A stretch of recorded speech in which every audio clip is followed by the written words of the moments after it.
Hi, welcome to Urban Insights. I'm Jayashree Kurup. We continue our discussions on city governance, the issues of city governance, and how citizens are a very crucial part of the governance mechanism. And today I have a very nice panel. I have Namrita Chaudhary. She is from I'm Gurgaon, a group that has worked with the authorities, found solutions in waste, in water, in various in greening, and they have continued. It wasn't a flash in the pan. They have continued doing what they do with great results.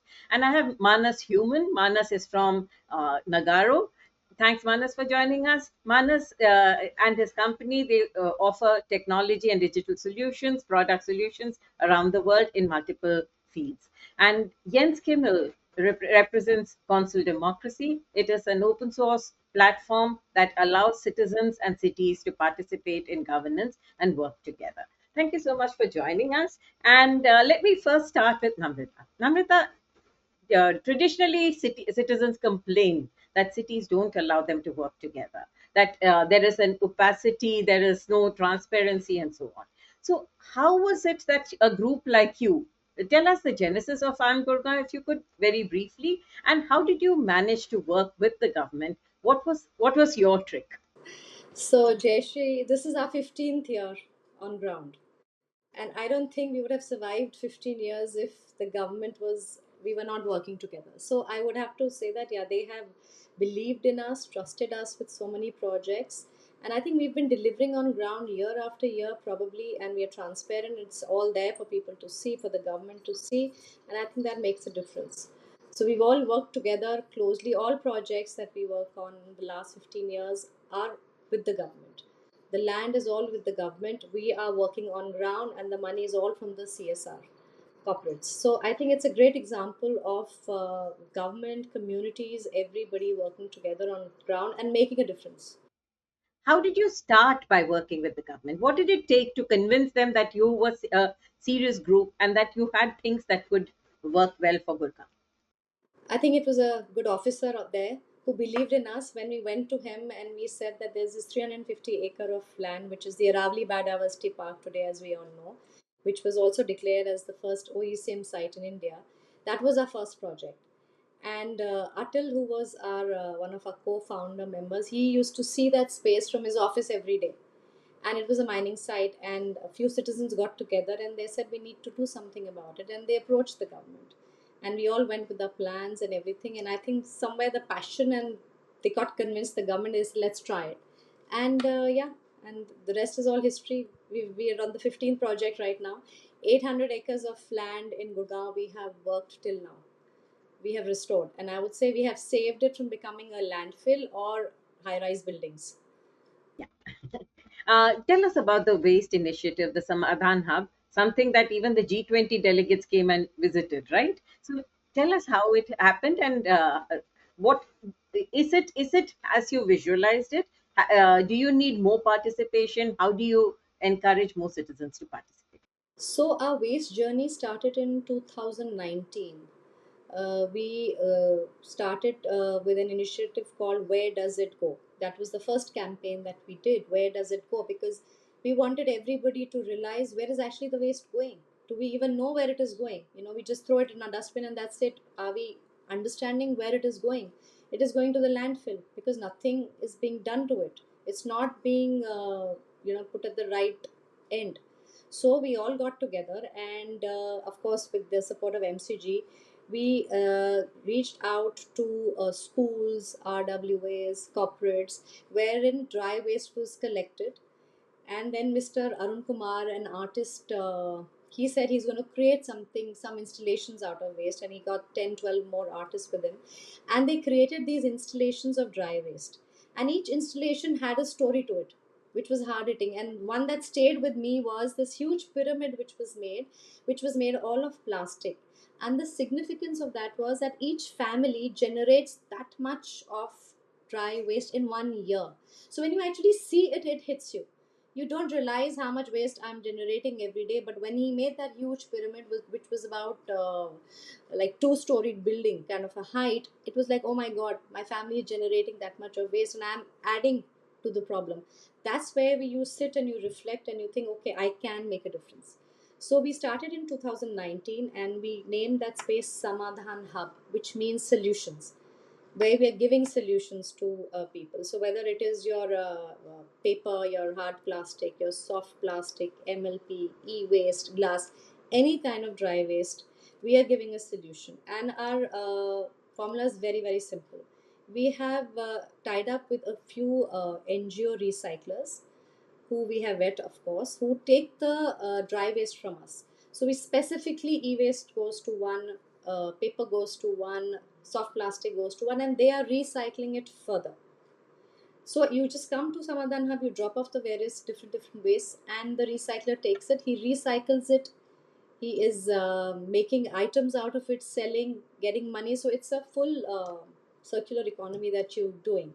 So till now, in the last, so 2020, then COVID hit, of course, nobody moved out for 2 years, and then again it started in 22. So we have saved about 1,83,000 kgs of dry waste from going to the landfill, and it is increasing every day. And the challenge, as you said, the biggest challenge that we face today is that how do you get people to come out of their comfort zones and start using these spaces? We have four such recycling stations in the city, and there is one mandir specific also that we have, where you put all your puja waste. You know how we are all very sensitive to flowers and the idols, so we have a separate waste to collect the mandir waste, which is again recycled. But how do we get people to come out of their comfort zones, to come and drop off their waste? That's the challenge. We are happy. We want, I think each colony should have one such recycling station in their colonies. But how do you get people to use it? That's the challenge. Okay. Manas, she was able to actually quantify that, this is the amount of waste that we save from going to landfills. Now, clearly, this is what can be measured is what gets addressed, right? How does technology help? And what are cities really using technology? You've been working with cities around the world in providing solutions. So help us understand what is it that helps. Is it a product that you evolve? Is it the measurable parametrics that work? What is it that helps as far as digitizing solutions? So I think that as Nagaro, we have been involved uh, in many different ways on the waste topic. It has been right as our own in our own behavior as a company. Uh, we got rid of single-use plastic many years ago, and in fact, challenged other companies to do the same. And I'm glad to say that Make My Trip and BCG and a few others actually picked up on the challenge and went single-use plastic free. To the extent that even our large events of 10,000 people have no single-use plastic or almost no single-use plastic.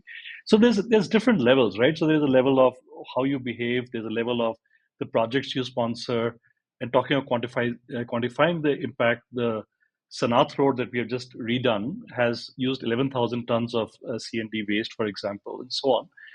But in terms of what is actually happening on the ground outside these corporate or NGO-led initiatives, I'm sorry to say that in the city that we live in, very little technology is being used for actually figuring out what's happening to waste. And if you just use even satellite data, you can see that illegal and just unsafe, uncivic uh, dumping grounds have emerged in the last months or years that are even like multiple square kilometers in their area. So I think that the use of technology today is absolutely minimal. I think technology can be used. I think that once you define uh, the process that you want the waste to follow, I mean, of course, there's technology also in the minimization of the waste, but once you have the waste generated and you want to just follow that and make sure that the flow is exactly what you had signed up for, I think that is very, very important. I mean, at a very personal level, in our own residential complex, many hearts were broken when we realized that the waste that we have been segregating for many, many years into plastics and non-plastics and hazardous, etc. I mean, at least the plastics and non-plastics were again being mixed and we're going into a burning in cement mills. So that sort of audit function also technology can provide. So I mean, the tracking of waste, the tracking of the vehicles, the tracking of where what I mean, and I've been thinking of many solutions around it. Whether it is you have RFID tags that you slip into your waste to see where it lands up. But yeah, it's definitely something that we all need to work on and incorporate. Right, absolutely. Yes, very quickly, when we talk about the platforms, what is it that helps citizens, bring citizens to those platforms, and how do you promote participation among them?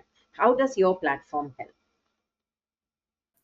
That shares a big question, and yeah, first of all, I have to say that I'm not an expert at all on waste policy or management or anything like that. But as Jayashree was telling, Council Democracy offers a open source platform for citizen engagement and participation, whereby millions of citizens around the world have contributed in one way or another to to policy making, to budgeting, to all kinds of decision making at both local, regional, and national levels.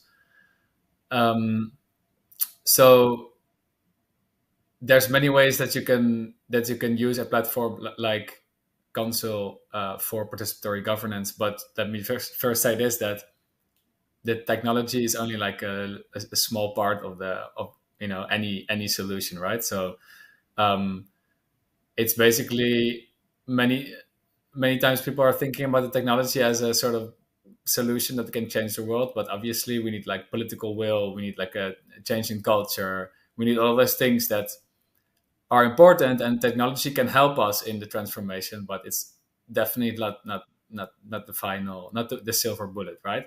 Having said that, um, a platform can help in I'm quickly thinking like to apply it to the cases that you were describing. But for example, when you have like a place where that you were describing, like landfills or like places where people dump their garbage or stuff like that, which is I understand big problems in certain cities in India.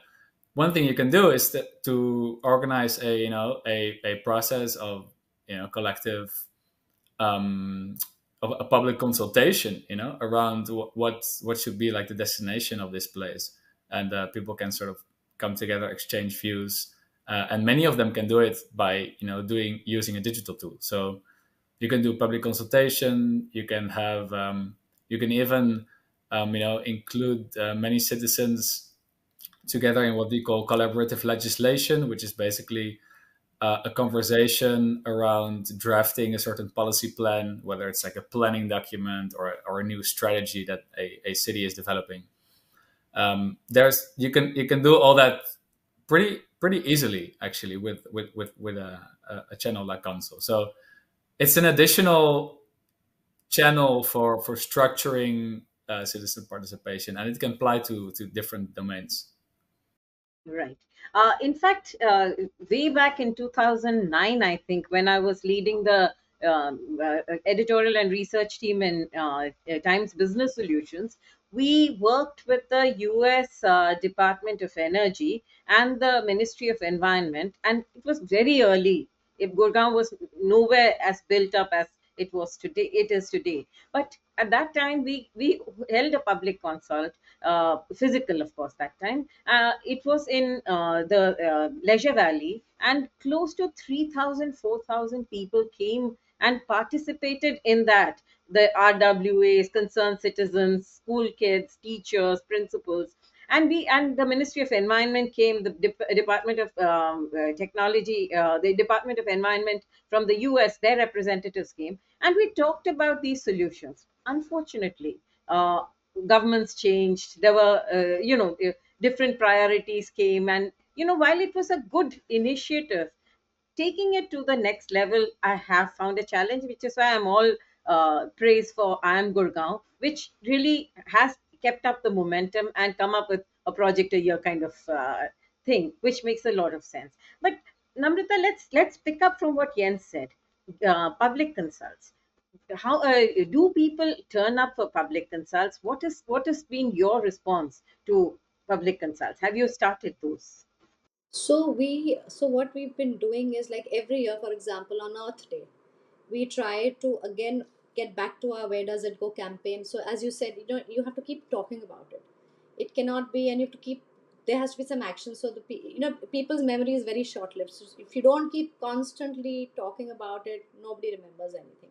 So every year on Earth Day, we do that campaign again, wherein last year we had school children. We tied up with various schools in Gurgaon, and we said that on 22nd April you will come to one of our RUs, and you collect your waste and you come there. So where we have again a group of 15-20 schools, where we talk about waste and the solutions, and it's again about awareness.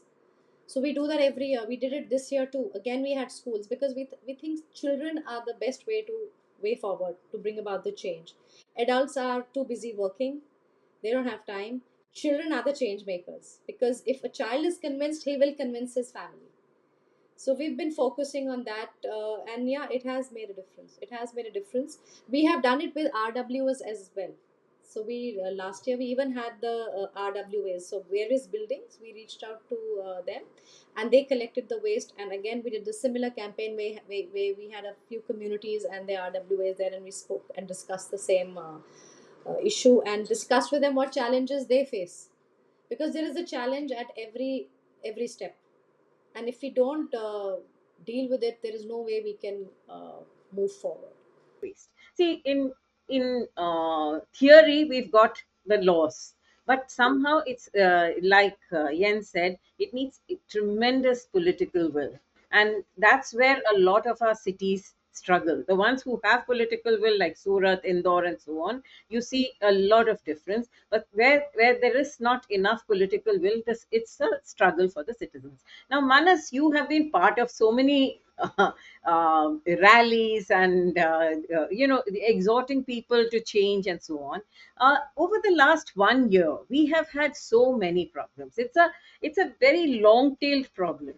The sanitation workers said they did not get their payment, therefore they went on strike. There was a lot of garbage, the unsegregated garbage. Though Namrita and her team have created these samadhan hubs, very few people were actually saying, okay, if I have a problem, let me go and drop it there. So it's a question of political will, it's a question of citizens will, it's a question of pushing for this change. How do you see this moving forward?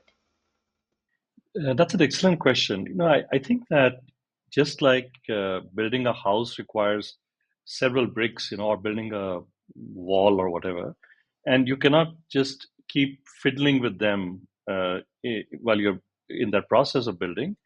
In the same way, I think that our challenge is that we are trying to build citizen consciousness while trying to develop the processes and infrastructure to actually process the waste meaningfully. If we as citizens, or any citizens at all, they find that they are trying to segregate, or they're listening to all this spiel about segregation or minimizing waste, etc. But on one hand, for example, uh, a lot of waste is being generated. Every package comes, every order of Zomato or Swiggy comes with tons of plastic, and so you are just struggling to manage the inbound waste. And then on the outbound side, you see complete mismanagement. Then you also give up, right? So I think that the challenge that we have is that the central government, in its solid waste management rules of 2016, laid out a fairly well thought out, well understood uh, approach to handling waste. But at the city level and at the state level, what you have is that this fine concept in the execution, which itself is complicated, and then the intent, which often I've noticed in many different areas, that the intent is driven by other considerations, vested interests, and so on. So what you end up having is each person taking short-sighted, self-serving decisions, and then you have a plethora of decisions that all run counter to each other, and you have a big mess, right? So at that point you lose the meaning of the other citizen awareness efforts. So I think that the and it's not, I have a lot of respect for public consultation. I have a lot of, we've participated, by the way. I also remember the other, when the Gurgaon became uh, when the GMDA was formed, there was also again a very pretty big public consultation. But I think what is really needed now is a sharp execution team that really gets into the details of all these different uh, topics that are related to waste, that works on one hand to minimize waste and works on one hand to solve this waste topic. And it's the it's above all suspicion, right? It's uh, uh, holier than Caesar's wife, or whatever that phrase is, right? So we just need to get to that point, right? And we just need to get to that point, and that's the only way we will work our way out of this literal mess that we are in. How far away from that solution are we? There are enough concerned citizens. The good news is that there are a lot of concerned citizens who are running their individual little movements, and it's a humongous city, right? It's really huge. So the size of the problem is very large. The solutions are very small right now. How do you aggregate the small solutions to bring it to a large solution? See, I think that you talked of political will. I think that is what is really needed. Because, for example, Samadhan Hub. While I might take my car out to take my couple of kilos of plastic to Samadhan Hub, I don't know if that is the Samadhan or real solution for us, right? So I think the city probably needs like a few hundred Samadhan hubs, right? And we are trying to build one similar material recovery facility near our office. But corporates and NGOs can only build so much. You ultimately need a full scale rollout of these programs, and someone has to have the vision to say, okay, we have this sort of network of these hubs. We take products from here to here. This is how, just the whole vision. Someone has to design it. And if you start to actually ask these questions of government officers, you realize that years and years of neglect, and there are just huge holes in, even in the planning. Forget about the execution. And there's this lovely saying that I saw in this movie, which is that if you fail to plan, you plan to fail. And I think that's exactly where we are, right? I mean, we just don't have any plan. No, yeah, but I still think, I just sorry, I missed out the one piece which you asked. But given the political will, I think you can have a turnaround in weeks, in months. It's not rocket science. There's nothing here. No nuclear reactors have to be built. You just need some very simple engineering and logistics. Jens, the last time we spoke, I asked you, should it be only the municipal governments which come and start using council democracy, or can private activist groups? The reason is that there is a lack of political will as we see it at the city levels, and there's a history to it. The cities did not have enough budgets, therefore they neglected many of the 18 functions that they were supposed to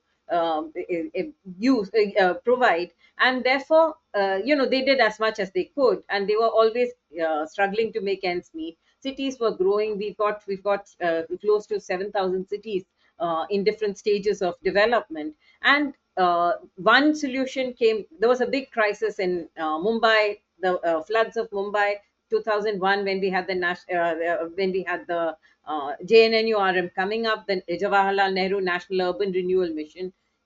Some success, some planning. Then we've got another smart cities mission, 100 smart cities, but that has also got limited. Some cities have done well, some cities haven't. So if effectively we are very new to this process of urbanization, which is happening at breakneck speed. Can private individuals or groups or concerned networks actually pick up a platform like consul democracy and start the process? Once it gains momentum, the chances are that it will be picked up. If it's successful, everybody joins in. Nobody really wants to live with waste around you, right? Well, the very short answer is yes. you don't need to be a government, or you don't need to be any specific type of organization to work and to work with Console or the or any platform like Console generally.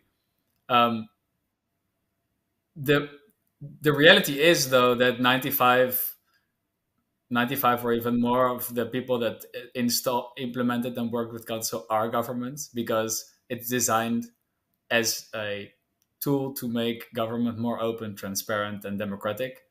And it's also designed by a municipality, namely the municipality of Madrid. So it makes sense that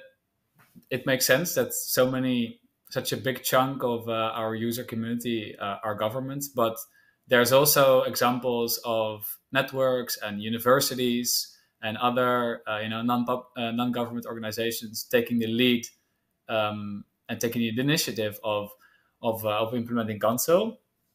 The tricky thing there is that when you're when a government takes initiative and does any type of, it doesn't even need to be like a digital tool or a platform, but takes initiative to do participatory, an exercise of participatory, decision making. If it's inside the government, it's like in theory well connected with the center of power. It's where the budget is. It's where the policies get made. So you would assume that there's a stronger link with the actual policy making, and they take serious the results of public consultations or any citizen input they receive. However, we also encourage non-government organizations to work with council and take the initiative themselves, because it also adheres a bit to the democratic spirit, of having a really bottom-up approach in participatory governments, and having a citizen-led way of organizing a participatory process or a conversation about policy making or planning.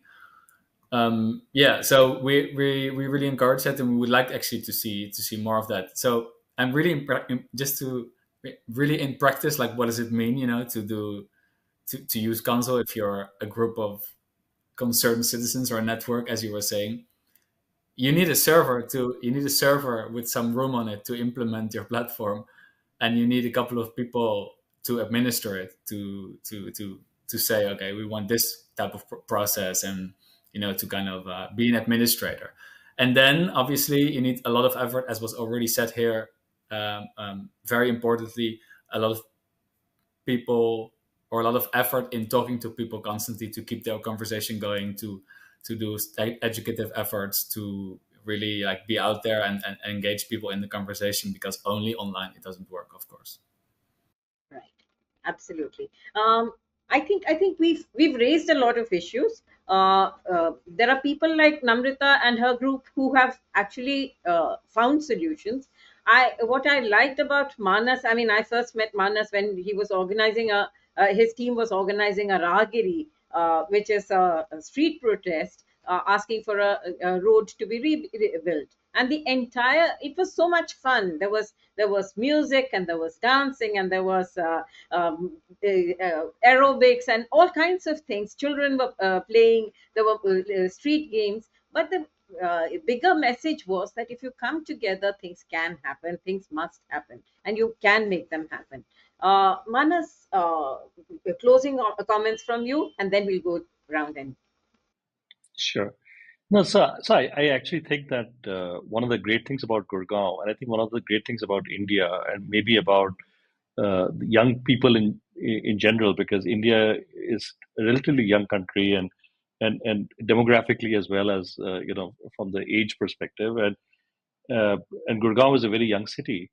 I think there is a lot of room for optimism. I think there's a lot of grounds for optimism. There is, I think the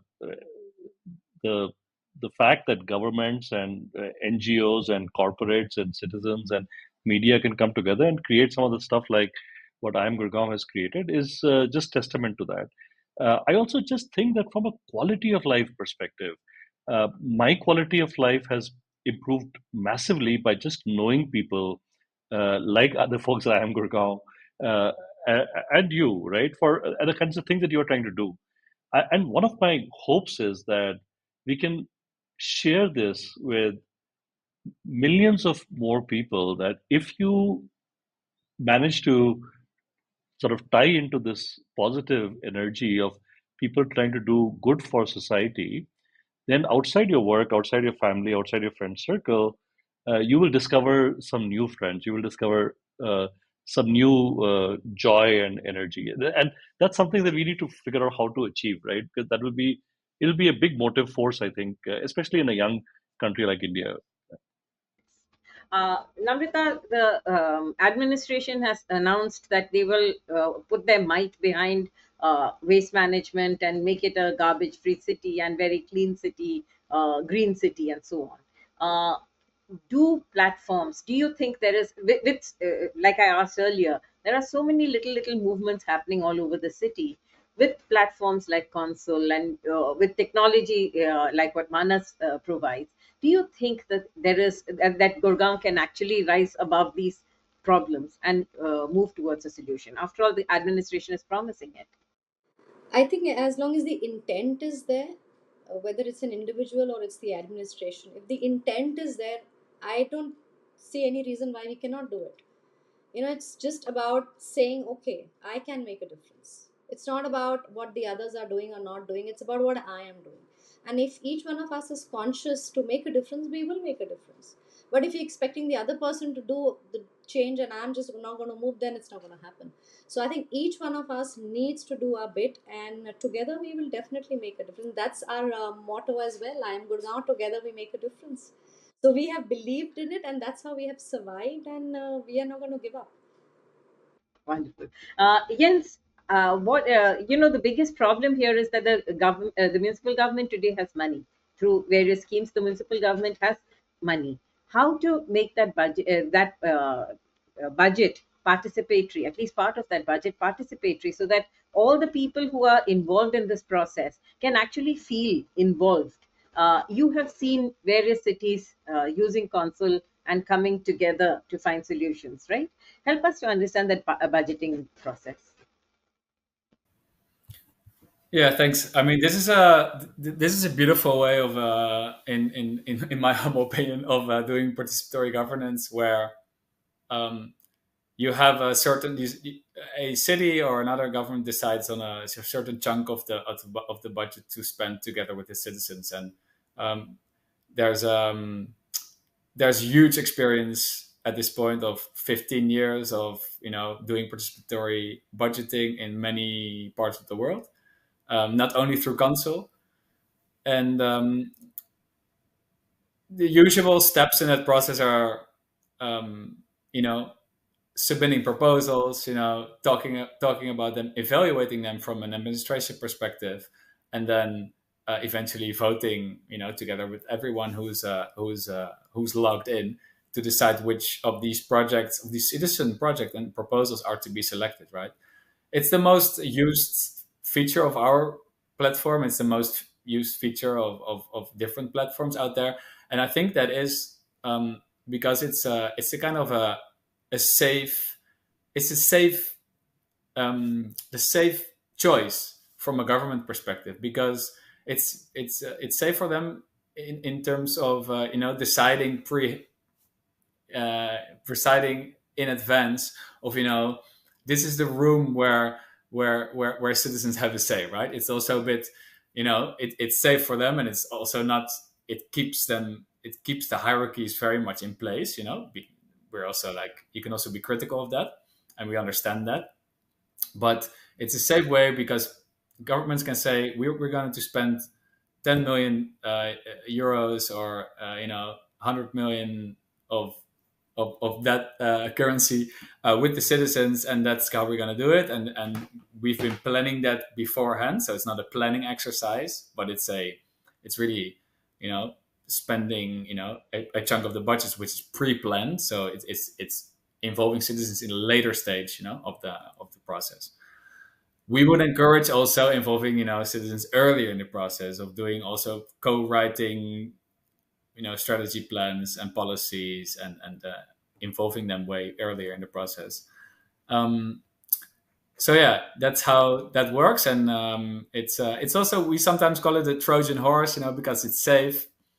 It's a safe thing to do for citizens, and it feels like comfortable for them. But once you have them doing the participation process, thinking about it, putting a team together to administer it, to communicate it, it starts to build from there, and also the culture starts building inside these administrations as well. So we see that if they do it, then they start to develop more of that. Let me just say like two final things which we usually also say, put at the table to kind of convince people to do this, to do all these kind of things, because it's not only even from a government perspective, also from a citizen perspective. Like, it's a democratization effort. All these things you're making you're trying to make, at least, decision making more open and transparent and democratic.